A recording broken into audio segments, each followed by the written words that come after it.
Joe, is there anything I haven't asked you about today or anything that's on your mind and heart that you really want to share with everyone, or something you've been working on, or anything you feel compelled to share? Gosh, we covered a lot.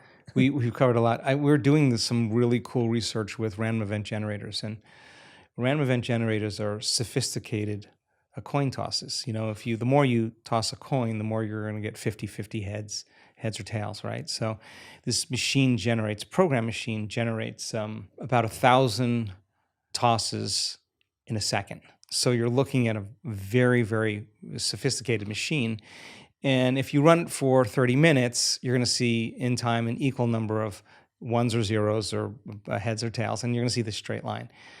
When you get a group of people together with brain coherence and heart coherence, they're emitting a field.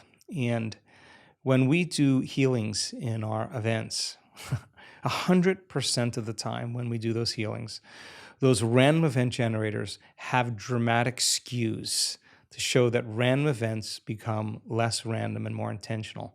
And it's collective networks of observers that determine reality. And it's not the number of people, it's not the amount of energy, because it could be entropic.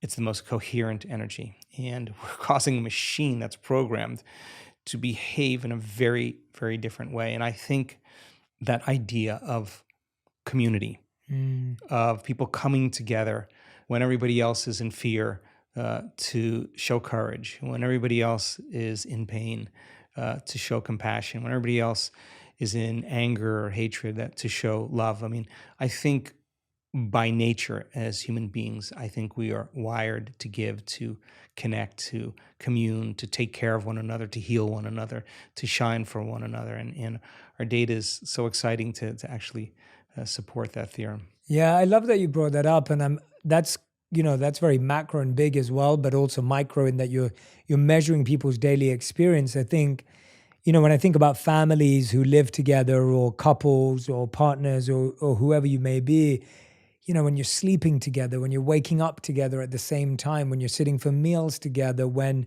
we've realized, and we know that the science shows that your heart rates sync up, like your heartbeats sync up when you're with someone. And I think it's really interesting because I think today in our individualistic world, there's a big desire to do things at our own time, when we want, how we want. But if you're truly trying to build a relationship with someone else or build community, there's so much to be said for doing these basic practices at the same time together, right? It's really hard to be in community when you're in survival, because survival makes us put our attention on ourselves, right? And I think that when people are not living in survival, when they're out of survival, our nature really is community, is culture, is connection. And it starts with the self, then it starts with our closest relationships, and it builds out from there. And I think that's a healthy model, for the world. I mean, when you're working on yourself and I'm working on myself, and I'm okay with me and you're okay with you, we're going to be okay with everybody, And I think when we're not okay with ourselves, that's when it gets complicated.